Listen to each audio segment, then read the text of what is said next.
Abraham, Shubhanshu മടങ്ങിയെത്തുമ്പോൾ ഓരോ ഇന്ത്യക്കാരനും അഭിമാനിക്കാം എന്നതിനപ്പുറം ഇന്ത്യയുടെ ബഹിരാകാശ പരീക്ഷണങ്ങൾക്കൊരു പുതിയ തലം കുറിച്ചുകൊണ്ടാണ് ശുഭാംശുവിന്റെ ഈ മടങ്ങിവരവ്. മാത്രമല്ല, ഇന്ത്യക്ക് സാധ്യമാക്കാൻ കഴിയുന്ന ഒട്ടനവധി അവസരങ്ങളുടെ വാതായനങ്ങൾ തുറന്നുകൊണ്ടാണ് ശുഭാംശുവിന്റെ ഈ മടക്കം എന്ന് പറയുന്നതായിരിക്കും കൂടുതൽ ശരിയല്ലേ? അതെ, തീർച്ചയായും ഇത് ഇന്ത്യക്ക് മൊത്തം അഭിമാനിക്കാവുന്നതാണ്. കാരണം ശുഭാൻശു ശുക്ലയാണ് ആദ്യമായിട്ട് ഇന്റർനാഷണൽ സ്പേസ് സ്റ്റേഷൻ കാണാനായിട്ട് ഭാഗ്യമുണ്ടായ ഇന്ത്യക്കാരൻ. പിന്നെ ഈ ഇന്റർനാഷണൽ സ്പേസ് സ്റ്റേഷൻ നമുക്ക് എല്ലാവർക്കും അറിയാം, മൊത്തത്തിൽ 5 രാജ്യങ്ങൾക്ക്, US, Russia, Europe, Japan, Canada, ഈ രാജ്യങ്ങൾക്ക് മാത്രമാണ് പ്രാതിനിധ്യമുള്ളത്. ഇന്ത്യ നമ്മുടെ ഗഗൻയാൻ മിഷനിലൂടെ അതിലേക്ക് എത്തിക്കൊണ്ടിരിക്കുകയാണ്. ഇന്ത്യയുടെ ബാസ്, അതായത് ഭാരതീയ അന്തരീക്ഷ സ്റ്റേഷൻ, അതിനു വേണ്ടിയുള്ള കൺസ്ട്രക്ഷനിലാണ് ISROയിലെ ശാസ്ത്രജ്ഞന്മാരെല്ലാം.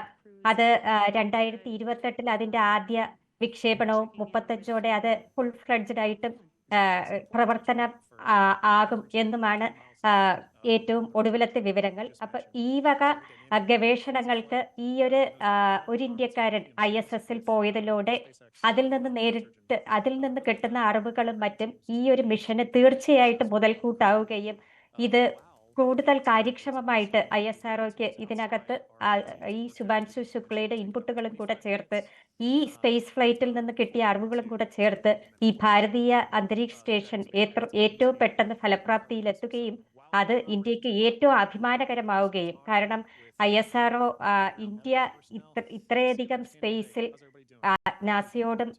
നാസയോടൊപ്പമോ അതിന് മുകളിലോ കിടപിടിക്കുന്ന അച്ചീവ്മെന്റുകളിലൊക്കെ എത്തിയിട്ടുണ്ടെങ്കിലും ഈ ഒരു ഇന്റർനാഷണൽ സ്പേസ് സ്റ്റേഷനിൽ ഈ ബാസിനെ ഡോക്ക് ചെയ്യുന്നതിലൂടെ അങ്ങനെ ഒരു നേട്ടത്തിലോട്ട് നമ്മൾ അടുത്തോണ്ടിരിക്കുകയാണ്. അങ്ങനെ ആ ഗഗൻയാൻ മിഷന് തീർച്ചയായിട്ടും ഇതൊരു മുതൽക്കൂട്ടായിരിക്കും. ഗഗൻയാൻ മിഷന് മാത്രമല്ല, ഇന്ത്യക്ക് മാത്രമല്ല ഡോക്ടർ ലിസി, നമ്മൾ പറയുമ്പോൾ അതായത് ശുഭാംശു നടത്തിയിട്ടുള്ള പരീക്ഷണങ്ങൾ, അവിടെ ചെന്ന അന്താരാഷ്ട്ര ബഹിരാകാശ നിലയത്തിൽ വളരെ വിജയകരമായി പരീക്ഷിച്ച് പൂർത്തീകരിച്ചിട്ടുള്ള പരീക്ഷണങ്ങൾ, അത് മാനവരാശിയുടെ തന്നെ ഇനിയുള്ള കാലത്ത്, അത് മുന്നോട്ടുള്ള പ്രയാണത്തിൽ അത്രത്തോളം പ്രധാനപ്പെട്ട പങ്ക് വഹിക്കുന്ന, അല്ലെങ്കിൽ ആ ഗതി നിർണയിക്കുന്ന തരത്തിലുള്ള പരീക്ഷണങ്ങളായിരുന്നില്ലേ? അതേക്കുറിച്ചൊന്ന് പറയാമോ? അതെ, തീർച്ചയായിട്ടും ആ പരീക്ഷണങ്ങൾ ഞാനും വളരെ ക്യൂരിയോസിറ്റിയോടെ നോക്കിക്കാണുകയായിരുന്നു. അതിൽ ഏറ്റവും പ്രധാനപ്പെട്ട ഒന്ന്, ഈ മെറ്റബോളിക് സപ്ലിമെന്റ്സിന് ഈ മസിൽ റീജനറേഷൻ, മൈക്രോഗ്രാവിറ്റിയിലുള്ള മസിൽ റീജനറേഷന് ഉള്ള എഫക്റ്റിനെ പഠിക്കാനുള്ള അത് ഒരു വളരെ പ്രധാനപ്പെട്ട ഒരു പരീക്ഷണമാണ്. കാരണം ഇപ്പൊ തന്നെ അറിയാം, ശുഭാൻശു ശുക്ല ബഹിരാകാശത്തിൽ നിന്ന് തിരിച്ചെത്തിയിട്ട് 7 ദിവസം ക്വാറന്റൈനിലാണ്. സുനിത വില്യംസ് ബഹിരാകാശത്ത് ഒത്തിരി നാളുകൾ തങ്ങിയപ്പോൾ നമുക്കെല്ലാം ഉണ്ടായ ആശങ്ക, ഈ ബഹിരാകാശത്ത് മസിൽ പ്രവർത്തനങ്ങൾ, അത് മസിലുകളുടെ ആക്ടിവിറ്റി ചുരുങ്ങുകയും പിന്നെ തിരിച്ചെത്തുമ്പോൾ നടക്കാനും ഒക്കെയുള്ള പ്രശ്നങ്ങൾ വരികയും ചെയ്യും. ഇപ്പം ഈ ശുഭാൻശു തന്നെ ബഹിരാകാശത്ത് വെച്ച് നമ്മുടെ കുട്ടികളോടൊക്കെ സംവദിച്ചപ്പോൾ പ്രത്യേകം പറഞ്ഞൊരു കാര്യമാണ്, ബഹിരാകാശത്ത് എത്തിയിട്ട് ഞാനൊരു കുട്ടി ഭൂമിയിൽ ആദ്യമായിട്ട് നടക്കാൻ പഠിക്കുന്നത് പോലെ ഞാൻ എല്ലാം ആദ്യം തൊട്ട് ഒരു ചൈൽഡിനെ പോലെ തുടങ്ങുകയാണ്. അതേപോലെ തിരിച്ചെത്തുമ്പോഴും വീണ്ടും അതേപോലെ ഒരു തുടങ്ങേണ്ട ആവശ്യമുണ്ട്. അപ്പൊ ഈ ഒരു മസിൽ റീജനറേഷന്റെ ആ ഒരു എക്സ്പെരിമെന്റ് വളരെ ഇമ്പോർട്ടന്റ് ആയിട്ട്, ഇപ്പം ഇന്ത്യക്ക് മാത്രമല്ല മാനവരാശിക്ക് തന്നെ വളരെ ഒരു ഇമ്പോർട്ടന്റ് ആയിട്ടുള്ള ഒരു എക്സ്പെരിമെന്റ് ആണ്. അത് സക്സസ്ഫുള്ളായി കംപ്ലീറ്റ് ചെയ്തു എന്ന് ISRO തന്നെ, കൂടുതൽ വിവരങ്ങളൊന്നും പുറത്തുവിട്ടില്ലെങ്കിലും ISRO അത് പ്രഖ്യാപിച്ചു കഴിഞ്ഞു. അപ്പം ഈ സ്കെൽട്ടൺ മസിൽസ് ഈ ബഹിരാകാശത്ത് വെച്ച് പെട്ടെന്ന് വീക്ക്, ഇങ്ങനെ അതിന്റെ ബലക്ഷയം ഉണ്ടാകുന്നതിനെ കുറിച്ചുള്ള ഒരു പഠനം ശുക്ല അവിടെ നടത്തുകയും ഈ സെല്ലുലാർ മോളിക്കുലാർ ചേഞ്ചസ് മസിൽ ടിഷ്യൂവിന് വരുന്ന അതിന്റെ ഒത്തിരി വിവരങ്ങൾ ശേഖരിക്കുകയും ചെയ്തു. അതിന് നമ്മുടെ നാട്ടിലെ റിസർച്ചർമാർ അതിൽ കൂടുതൽ ആ ഡേറ്റയിൽ നിന്ന് കൂടുതൽ പഠനങ്ങൾ നടത്തുന്നത് ഇത് ലോകത്തുള്ള മൊത്തം ആസ്ട്രോണറ്റ്സിന് ഉപയോഗപ്രദമാകും. അതേപോലെ ഈ ബഹിരാകാശത്ത് വിത്ത്, ഈ മൂങ് മീത്തൽ, ആ സീഡുകൾ മുളപ്പിച്ചു. അത് VSSC നേരത്തെയുള്ളൊരു മിഷനിലും ഇത്തരം പരിപാടികൾ ചെയ്തിട്ടുണ്ടായിരുന്നു. അപ്പം ആ വിത്തുകൾ മുളപ്പിക്കുകയും അതിനെ ഫ്രോസൺ സ്റ്റേറ്റിൽ തിരിച്ചു കൊണ്ടുവന്ന് ഇവിടെ വെച്ച് അത് മുളപ്പിക്കുകയും, അങ്ങനെ ബഹിരാകാശത്തും ഇവിടെയുമുള്ള അതേ വിത്തുകൾ ഇവിടെയും മുളപ്പിക്കുകയും ഇത് തമ്മിലുള്ള ഒരു താരതമ്യ പഠനവും ഇതൊക്കെ ഭാവിയിൽ ബഹിരാകാശത്ത് പിന്നെ ഇത്തരം ചെടികൾ വളർത്തുകയും അതിനൊക്കെയുള്ളൊരു ചൂണ്ടുപലകയാണ്. അതേപോലെ എഡിബിൾ ആൽഗകളിൽ ഒരു തരം പായലാണത്. എഡിബിൾ ആൽഗകളിലുള്ള മൈക്രോഗ്രാഫിറ്റി എഫക്റ്റും റേഡിയേഷനും അതിനുവേണ്ടി മൈക്രോ ആൽഗെ സാമ്പിളുകൾ അവിടെ കൊണ്ടുപോയി അത് അതിനുള്ള പഠനവും നടത്തിയിട്ടുണ്ട്. അത് ബഹിരാകാശത്ത് ഭാവിയിൽ ബയോഫ്യൂവൽസ്, ആഹാരം, ഓക്സിജൻ ഇതിന്റെയൊക്കെ സപ്ലൈക്ക് അതൊരു മുതൽക്കൂട്ടാകും അത്തരം പഠനങ്ങൾ. അപ്പം ഈ ഒരു വിത്തുകളിലുള്ള പഠനവും പിന്നെ ഈ ഒരു മസിൽ റീജനറേഷനിലുള്ള ഈ മസിലിന് നല്ല വീക്കാകാതെ എങ്ങനെ റീജനറേറ്റ് ചെയ്യാം എന്നുള്ള പഠനമൊക്കെ വളരെ ഇനി ഭാവിയിലുള്ള ബഹിരാകാശ പരീക്ഷണങ്ങൾക്ക് ഒരു മുതൽക്കൂട്ടാവുക തന്നെ ചെയ്യും. തീർച്ചയായും മാം ഇപ്പോൾ പറഞ്ഞപ്പോൾ ഞാൻ ഓർക്കുകയായിരുന്നു ഈ കുട്ടികളോട് സംവദിച്ച കാര്യം പറഞ്ഞപ്പോൾ. അതായത് ഈ കുട്ടികളോട് പറഞ്ഞു എന്ന് പറയുമ്പോൾ നമ്മുടെ വരും തലമുറയ്ക്ക് അല്ലെങ്കിൽ ഇപ്പോൾ ഉള്ള കുട്ടികൾക്കൊക്കെ ഒരു വലിയ എക്സാമ്പിൾ സെറ്റ് ചെയ്തുകൊണ്ടാണ് ശുഭാംശുവിൻ്റെ ഈ യാത്രയും മടക്കവും എന്നതുകൂടി നമ്മൾ എടുത്തു പറയേണ്ടേ. അതായത് ഒരു സാധാരണ ജീവിത പശ്ചാത്തലത്തിൽ ജനിച്ച് വളർന്ന് പഠിച്ച ഒരു വ്യക്തിക്ക് എത്രയൊക്കെ സ്വപ്നം കാണാൻ സാധിക്കും, എത്രയൊക്കെ ആ സ്വപ്നം നേടിയെടുക്കാൻ സാധിക്കും. ബഹിരാകാശം സ്വപ്നം കാണുന്ന ഓരോ കുട്ടികൾക്കും, നമ്മുടെ രാജ്യത്ത് നിന്നുള്ള ഓരോ കുട്ടികൾക്കും അത്തരത്തിലൊരു മാതൃകയായി കൂടി മാറുകയാണ് ശുഭാംശു, അല്ലേ? തീർച്ചയായും. പണ്ടൊക്കെ ഞങ്ങൾ പഠിച്ചിരുന്നപ്പോൾ സ്കൈ ഈസ് മൈ ലിമിറ്റ് എന്നുള്ളതായിരുന്നു നമ്മൾ പറയുന്നത്. പക്ഷേ ബിയോണ്ട് സ്കൈ എന്നുള്ളതിലോട്ട് അപ്പം അതേപോലെ ISRO ഇത്രയും ഇൻവെസ്റ്റ് ചെയ്ത് ഈ ശുഭാംശുവിനെ അവിടെ വിട്ടു.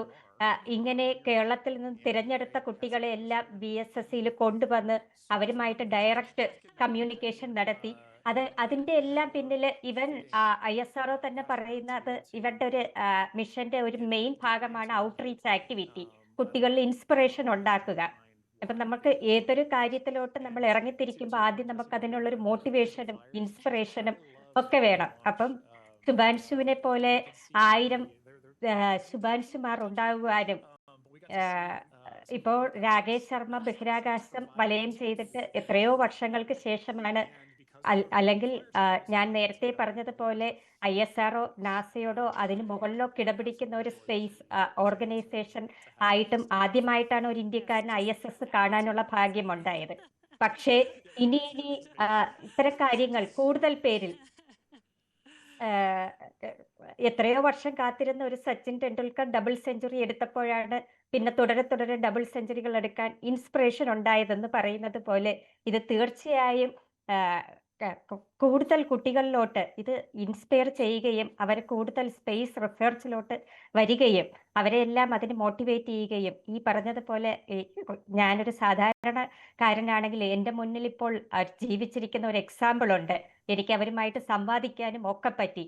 അത് തീർച്ചയായിട്ടും ആ കുട്ടികളുടെ ശാസ്ത്ര പഠനത്തെ സമൂലമായി മാറ്റം വരുത്തുക തന്നെ ചെയ്യും എന്ന് തന്നെയാണ് എൻ്റെ വിശ്വാസം. തീർച്ചയായും. ഇപ്പോൾ ഡോക്ടർ ലിസി എബ്രഹാമിനും ഈ വിഷയത്തെക്കുറിച്ച് കൂടുതൽ, അതായത് ഒരു ബഹിരാകാശം സ്വപ്നം കാണുന്ന വ്യക്തി എന്നുള്ള നിലയിൽ അത്തരത്തിൽ നമ്മളോട് സംവദിക്കാൻ കഴിയുന്ന ഒരാൾ തന്നെയാണ്. ഈ ഒരു ശുഭാംശുവിൻ്റെ മടങ്ങി വരവിനെക്കുറിച്ചും ശാസ്ത്ര പരീക്ഷണങ്ങളെക്കുറിച്ചും ബഹിരാകാശ യാത്രയെക്കുറിച്ചും ഒക്കെ പറയുമ്പോൾ പ്രേക്ഷകരോട് ഞാൻ പറയുകയാണ്, ഈ വിഷയത്തിൽ ഏറ്റവും കൂടുതൽ നമ്മളോട് സംസാരിക്കാൻ പ്രാപ്തിയായിട്ടുള്ള വ്യക്തി തന്നെയാണ് നമുക്കൊപ്പമുള്ള doctor Lissy Abraham.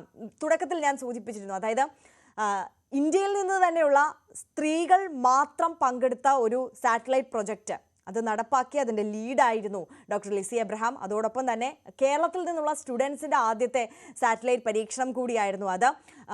Doctor Lissy മാം തന്നെ നാസയിൽ പോയിട്ടുണ്ട്. അതോടൊപ്പം തന്നെ ജപ്പാൻ്റെ ഇത്തരത്തിലുള്ള എയറോസ്പേസ് ദൗത്യത്തിൻ്റെ അവിടെ ആ കേന്ദ്രത്തിൽ പോകുവാനും അവിടെയുള്ള കാര്യങ്ങൾ നേരിട്ട് കണ്ട് പഠിക്കുവാനും മനസ്സിലാക്കാനും ഒക്കെ സാധിച്ചിട്ടുണ്ട്. ഡോക്ടർ ലിസി മാം, ഞാൻ മാമിനോട് ചോദിക്കട്ടെ, മാമിൻ്റെ ഈ ബഹിരാകാശ യാത്ര അല്ലെങ്കിൽ ആ ഒരു സ്വപ്നം, ബഹിരാകാശം സ്വപ്നം കാണാനും അതേക്കുറിച്ച് ആലോചിക്കാനും ഒക്കെ തുടങ്ങിയ കാലം അതെന്ന് മുതലായിരുന്നു? ആ യാത്ര എങ്ങനെയായിരുന്നു? മാമിൻ്റെ ഈ ഒരു ശാസ്ത്ര വഴിയിലെ യാത്രയെക്കുറിച്ചൊന്ന് പറയാമോ? ശാസ്ത്ര വഴിയിലെ യാത്രയെന്ന് പറയുമ്പോൾ ഞാൻ പണ്ട് സ്കൂളിൽ പഠിച്ചിരുന്നപ്പം ആ, ഈ LP സ്കൂളിൽ പഠിച്ചിരുന്നപ്പം എൻ്റെ വീട് ട്രിവാൻഡ്രം വിഴിഞ്ഞം സൈഡിലായത് കൊണ്ട് നമുക്ക് ഈ ഫ്ലൈറ്റ് ഒക്കെ കുറച്ച് വളരെ അടുത്ത് കാണാൻ പറ്റും. അപ്പൊ ഈ വിമാനങ്ങളൊക്കെ പോകുമ്പോൾ ഞാനന്ന് വിമാനം തന്നെ നേരിട്ട് അടുത്ത് കണ്ടിട്ടില്ല. എന്നാണ് ഒരു ഫ്ലൈറ്റ് യാത്ര എന്നുള്ളൊരു സ്വപ്നം, അത് തന്നെ ഒരു നടക്കാൻ പറ്റാത്തൊരു സ്വപ്നം പോലെയായിരുന്നു എനിക്ക്. പക്ഷേ പിന്നീട് എനിക്ക് ബഹിരാകാശത്ത് പോകാൻ പറ്റിയില്ലെങ്കിലും ഞാൻ നേതൃത്വം കൊടുത്ത് വിക്ഷേപിച്ച ആ, ഒരു പേലോഡ്, ഒരു മൊഡ്യൂള് ബഹിരാകാശത്തിൽ എത്തുകയും അവിടെ നിന്ന് അവിടുത്തെ ആദ്യത്തെ ഡേറ്റ എനിക്ക് കാണുവാനും, അല്ലെങ്കിൽ ISROയുടെ ശ്രീഹരിക്കോട്ടയിൽ നിന്നുള്ള മിഷൻ കൺട്രോൾ സെന്ററിൽ നിന്ന് അത് കുതിച്ചുയരുന്ന, നമ്മൾ തന്നെ ഡെവലപ്പ് ചെയ്ത ഒരു മൊഡ്യൂള് കുതിച്ചുയരുന്നത് കാണാനുള്ള ഒരു ഭാഗ്യവും ഉണ്ടായി. അപ്പൊ ഇതിനൊക്കെ ഒരു ഇൻസ്പിറേഷൻ തീർച്ചയായിട്ടും അത്യാവശ്യമാണ്. അപ്പം അതിനുള്ള എൻ്റെ ഒരു ഇൻസ്പിറേഷൻ 2012 ഒരു കോൺഫറൻസിന്റെ ഭാഗമായിട്ട് നാസ സന്ദർശിക്കുവാനും 2 ദിവസം അവിടെ മൊത്തം കാണുവാനും, അവിടെ ഒരു റിയൽ അസ്ട്രോണന്റുമായിട്ടും ഒക്കെ സംവാദിക്കുവാൻ എനിക്ക് കഴിഞ്ഞു. പിന്നെ അതിനുശേഷം കോവിഡിന് തൊട്ട് മുമ്പാണ് ജപ്പാൻ എയ്റോസ്പേസ് ലബോറട്ടറിയിൽ പോവുകയും അവിടെ ജപ്പാന്റെ സ്വന്തം ISS മൊഡ്യൂളായ കിബോയെ നേരിട്ട് നിയന്ത്രിക്കുന്ന ആ കൺട്രോൾ സെന്ററിൽ അവിടുത്തെ കാര്യങ്ങളും എല്ലാം പഠിക്കാനും ഒക്കെയുള്ള അവസരം എനിക്കുണ്ടായി. ഇപ്പൊ ഇതിൽ നിന്നൊക്കെ ഇൻസ്പിറേഷൻ ഉൾക്കൊണ്ടിട്ടാണ് എനിക്ക് ഈ ഒരു വിസാറ്റിലോട്ട് എത്താനും, അത്രയും എന്ത് വലിയ നടക്കാത്ത സ്വപ്നം എന്ന് നമ്മൾ പറഞ്ഞിരുന്നിടത്ത് കുട്ടികൾക്ക് ഇത് നമ്മൾ വിചാരിച്ചാൽ നടക്കാവുന്നതേ ഉള്ളൂ എന്ന് പറഞ്ഞ ആ ഒരു ചിന്ത കുട്ടികളിൽ കൊടുക്കുകയും കുട്ടികളെ സംഘടിപ്പിച്ചുകൊണ്ട് ഇത് വിക്ഷേപിക്കാനും കഴിഞ്ഞത്. ഇതൊരു വലിയ ഇപ്പം എന്നെ സംബന്ധിച്ച് ഒരു തിരുവനന്തപുരത്തെ ഒരു സാധാരണ എഞ്ചിനീയറിംഗ് കോളേജിൽ വെറും ഒരു അധ്യാപികയായി തുടങ്ങി എനിക്ക് ഇത് എന്നെ സംബന്ധിച്ച് ഇതൊരു വലിയൊരു നടക്കാൻ പറ്റാത്ത ഒരു സ്വപ്നം യാഥാർത്ഥ്യമാക്കിയത് തന്നെയായിരുന്നു. ഇത് കാരണം ഒത്തിരിയധികം കുട്ടികൾക്കും ഒരു ഇൻസ്പിറേഷൻ കൊടുക്കാൻ കഴിഞ്ഞു. അപ്പൊ ഈ ഒരു അച്ചീവ്മെന്റും ഇതിന്റെ ഒരു ബാക്ക് എൻഡ് ആയിട്ട് അത്രയും കുട്ടികളെ നമുക്കൊരു ശാസ്ത്രോന്മുഖരാക്കാനും കഴിയുന്നു എന്നുള്ളത് തന്നെയാണ് ഇതിന്റെയൊക്കെ ഒരു വലിയ നേട്ടം. തീർച്ചയായും ഡോക്ടർ ലിസി അബ്രഹാം, ഞാൻ താങ്കളിലേക്ക് മടങ്ങിയെത്താം. ഇപ്പോൾ നമ്മുടെ ഡ്രാഗൺ പേടകം സ്പ്ലാഷ് ഡൗൺ ചെയ്തതിന് ശേഷം ഈ 4 സംഘത്തെ പുറത്തെത്തിക്കാനുള്ള ദൗത്യം അതിങ്ങനെ തുടർന്നുകൊണ്ടിരിക്കുകയാണ്. അതിന്റെ തത്സമയ ദൃശ്യങ്ങളാണ് പ്രേക്ഷകർ ഇപ്പോൾ കണ്ടുകൊണ്ടിരിക്കുന്നത്. ആദ്യമാ ദൃശ്യങ്ങളിലേക്ക്. 60 research projects, over 20 STEM engagements, outreach events, over 18 days. That's an incredible amount